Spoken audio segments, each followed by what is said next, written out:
Good morning, everybody. It is early Tuesday morning, October the 4th, and I am going to open up a couple of packages today from my Haunted America box. The next couple of days are going to be pretty busy. I actually have to go into the office both today and tomorrow, but only in the afternoons. But I don't know if I'll get around to opening these any other time, so I think I'm going to go ahead and open them now. And this actually is good because the next package is a pattern, so one of the larger envelopes, so this way at least I will have caught up on the first kind of round of items or whatever that might be associated with the first pattern we opened the other day. So let's get these open. I'll start with today's, which is the 4th. And I took a pair of scissors and just cut open the top so that way I could hold the camera while I'm doing this. And May said hello. Good morning, May. And we got a needle minder. Very cool. Sleepy Hollow. And the card that came with this is Bobby Mackey's Music World in Wilder, Kentucky. A young country singer named Bobby Mackey purchased the building and turned it into the music hall and tavern that still stands today. Paranormal phenomena have been present since day one. Though Bobby himself is skeptical, he'll admit that he doesn't doubt the word of family members, employees, police officers, and patrons who have experienced strange activity. Both the clergy and psychics have tried to help, but a dark force still seems to linger. Some still believe the building's basement holds the gateway or portal to hell itself, a reference to the long-abandoned slaughterhouse well.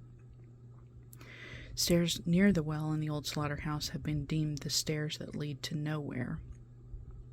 Phantom footsteps can often be heard on these stairs.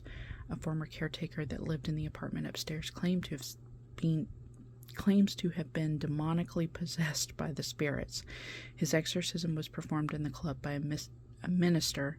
Bobby's wife claims to have been overcome by the scent of roses in the basement, grabbed her on the waist, picked up, thrown down, and pushed downstairs by a force that resembled sketches of Alonzo Walling screaming, "Get out, get out." She refuses to set foot in the club again. So that's kind of creepy. That's another one that's in the kind of Kentucky, West Virginia area of the country. I had never heard about that one. So that one's a new one to me. So there's the little needle minder. Absolutely cute. And of course, Sleepy Hollow is up in the, northeast New England area in the country. So, and then here is tomorrow's.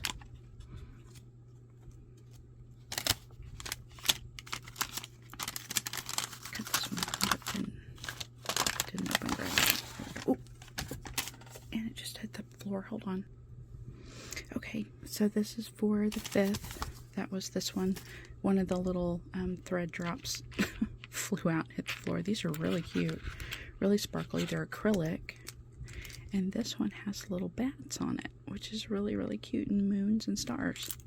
And then the other one is just purple, and then a nice little book ring for them, so that's exciting.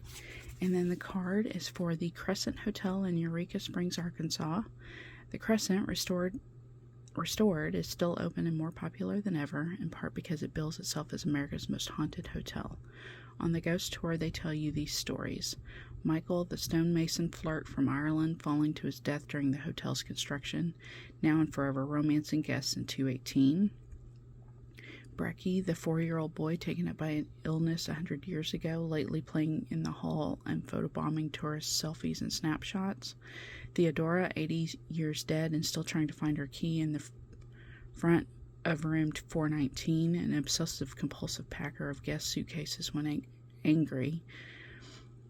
The nurse, pushing a gurney through eternity on the 3rd floor, and perhaps most famously, the girl in the mist, who from time to time, always around, 10:30 in the moonlight, will fall or fling herself from one of the east side balconies into the garden below. She is shrouded in mist as she falls, as is her story. There's no record of an event like this at the hotel, but folks claim to have seen the ghost, a white radiance plummeting from the darkness to darkness, and they wonder, was she pushed? Did she jump? Is she a character straight out of Dreiser, pregnant and unwed and ruined, killed by despair and Victorian convention? Interesting. So that is the Eureka Springs, Arkansas, the Crescent Hotel.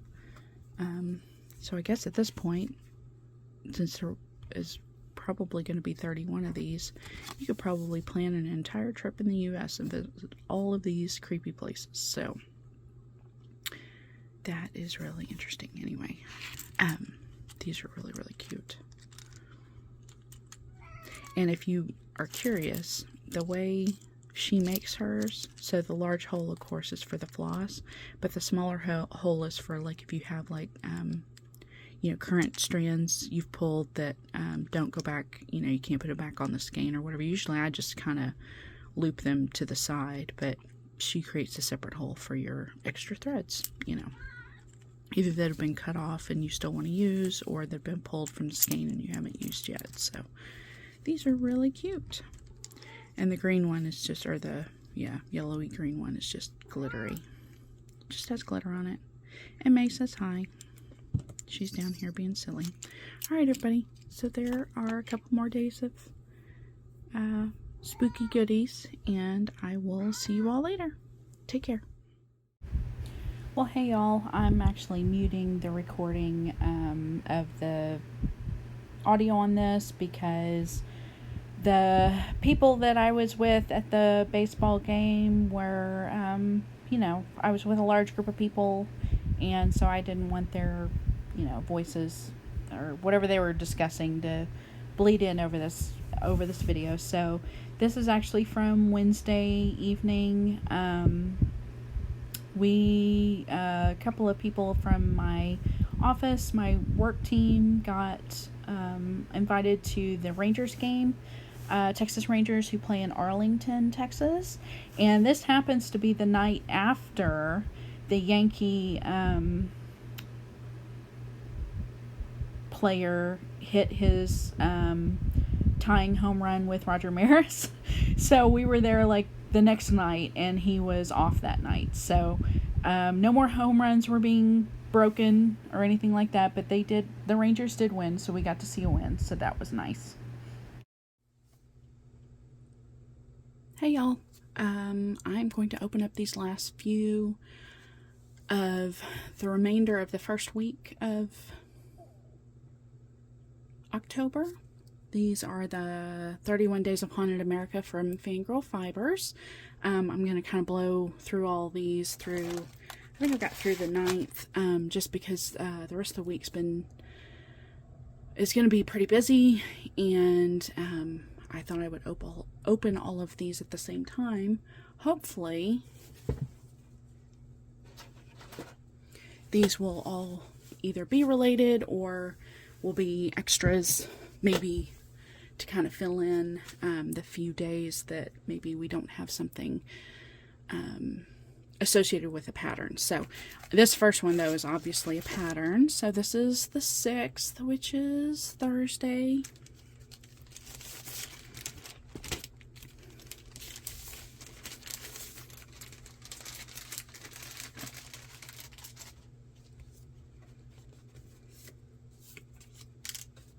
And this is a Laurel Witch pattern. Oh shoot, my tripod's kind of in the way. There we go. Laurel Witch pattern by Laurel. If you don't follow the Laurel Witch on Instagram, you should. She puts out freebies quite often, but if you're into kind of witchy things, also seasonal, she does a lot of seasonal stuff. And she has a whole series of witches that she does for everything from, you know, different countries to different seasons to different thematic elements, which is really, really cool. So this is the second pattern that we've received in this box. It's called The Woman in White, A Ghostly Love Story from Heart Island. And here's the pattern, which is absolutely adorable. She does a really good job. And she has this very unique kind of look to all of the ladies that she has patterns for. So her pattern actually talks about how she lives in Ottawa, which is the capital of Canada, and about an hour away from the Ogdensburg border crossing into the USA. She says it's close to where 1,000 islands are on the St. Lawrence Seaway that separates our countries.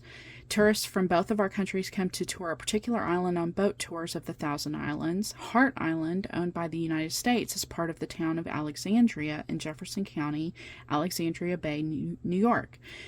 Laura says she visited there years ago when we could freely access the island from the Canadian side, but now when we visit on the boat tours that run all summer long, we must show our passports when we get off the boat, even if just for the afternoon.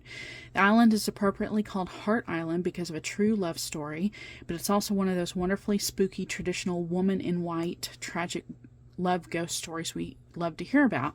In 1900, millionaire hotel magnate George C. Bolt was building a dream summer home castle for his wife, Louise Bolt. When Louise died suddenly, he put a stop to the work and never returned, totally heartbroken.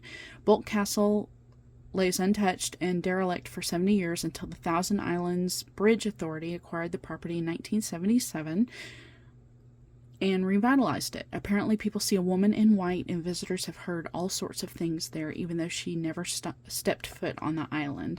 I like to think they ended up together there in the afterlife. And then she gives some links. If you pause it, you could do more research online about the Bolt Castle and New York haunted houses, and some Wikipedia information on George Bolt. So yeah, feel free to check it out if you're into that kind of spooky stuff. So that is what our pattern is based on. And Fangirl Fibers, of course, also adds their portion, mentioning that the mansion and the grounds of Bolt Castle are only accessible by boat or ferry. After the tragic loss of George Bolt's wife mid-construction, the 6-story Bolt Castle stood stranded in time for over 7 decades. The home stood awaiting demolition but was saved in the 70s, which Laura Dowd mentioned 77. The ghost of Louise Bolt, George's wife, is claimed to be the ghostly presence made in and around Bolt Castle. Mysterious footsteps and lights turning off and on in the empty house are just some of the odd occurrences. That's kind of spooky.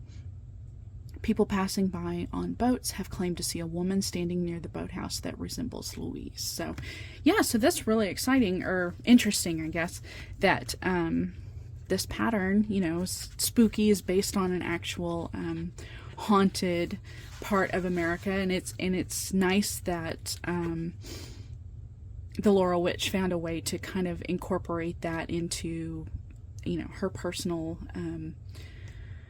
part of Canada, you know, where she is. She can actually kind of relate to a spooky site nearby. So there is the 6th. And then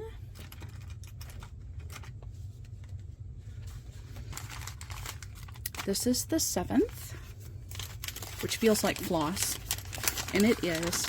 So just like the last one, I think this is probably the floss that goes with this pattern. Key here. So this is kind of the details of this pattern. And, you know, it should be mentioned, but it's usually mentioned in these videos. Most of these patterns are exclusive just to a subscription box, or in this case, a countdown box, over a certain period of time, and then usually the agreement is these are released to the public down the road. So, so yeah, it looks like most of these are here, if not all of them, probably. And I will say that about the Laurel Witch also. Those patterns, a lot of what she designs, she incorporates a lot of the same colors.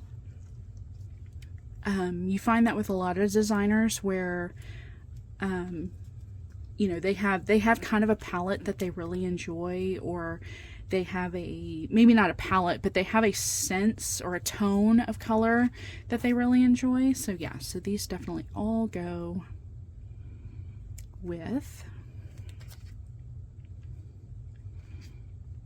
this pattern. So very, very, very cool. So those are all the bright colors. And then the card that came with the floss on this day is for Dudleytown, Connecticut. Dudleytown is an abandoned settlement in northwestern Connecticut in the United States, best known today as a ghost town. Due to vandalism and trespassers, the site is not open to the public. Since the mid-1920s, the land occupied by the village has been maintained by philanthropists as a private land trust who work to reforest the land after decades of agricultural use. Few traces such as cellar holes remain of the original village. Due to rumors of ghost activity beginning in the 1980s, the village site has been subject to frequent vandalism, and the owners have since closed the land to the public. Visitors to the site are subject to arrest for trespassing. A local rumor that has been frequently shared on the internet alleges the founders of Dudleytown were descended from Edmund Dudley, an English nobleman who was beheaded for treason during the reign of Henry VIII. From that moment on, the Dudley family was placed under a curse which follows them across the Atlantic to America. This curse is blamed for instances of crop failures and mental illness in the village.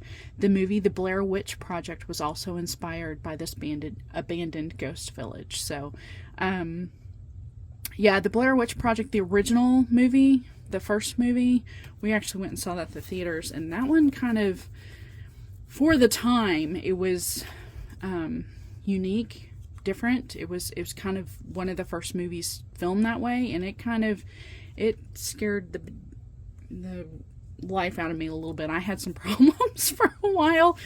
Going out at night or getting up, if I had to get up early in the morning to go to work, going outside, just because every little, sound, which would be birds or, local animals or stray animals or whatever in the neighborhood, would still the sounds would just freak me out. So it's interesting that movie was loosely based on Dudleytown, Connecticut. So, okay. And then here is October 8th. Which is the fabric, and this is really pretty, a really pretty linen, very pretty neutral, which that's another thing about these Laurel Witch patterns. When she posts them, she does, whatever software she uses always generates this digital image of the pattern, but she always usually puts multiple colored backgrounds to them.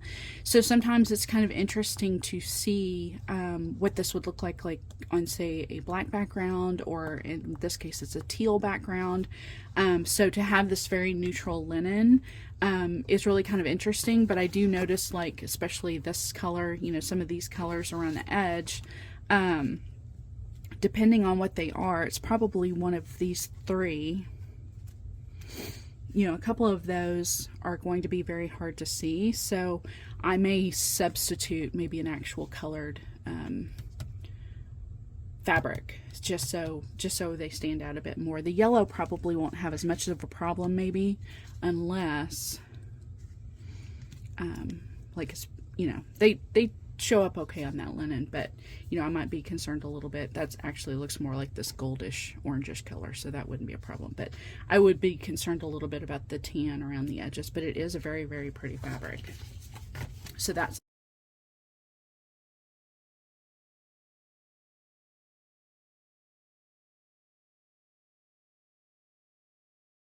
nice. And then the card associated with this one is for the Willows Wheat House in Kyoga, Indiana. Located in Kyoga, Indiana, sits a house that has a horrifying past. The house was featured on the History Channel show The Unexplained in 2019, where they dubbed the house the most haunted in America. So why is it called the most haunted house in America? First of all, look at it. It looks like an upside down cross, which is pretty creepy and definitely not a floor plan you see super often. If I can find a picture while I'm reading this, I'll put it maybe up here somewhere, just so you can kind of see what they're talking about.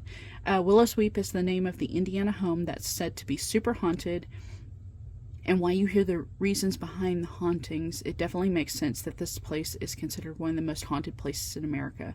The owner of Willows Weep, Brenda Johnson, spoke to the cast of The Unexplained in the episode they did on Willows Weep, where she talks about the tragic history of the house. According to Brenda, this house has seen more than its fair share of death. The original builder of the house died inside. There have been a few suicides that have taken place in this house, and according to Brenda, 3 men had been poisoned inside the house. Brenda said that since she bought the house and has been putting work on it, she has heard all kinds of banging noises and even had unexplained scratch marks on her. So that's kind of creepy. Okay, and then the last day is October the 9th. And this is another adorable needle minder. But this is a needle minder that actually matches the pattern. Louise Bolt. Hopefully that, yeah. Very cute. Very, very, very cute. So there's another kind of more or less complete set. So I hope you all are enjoying these. They're definitely interesting. I hope your October's going well so far. And I will see you all later. Bye for now.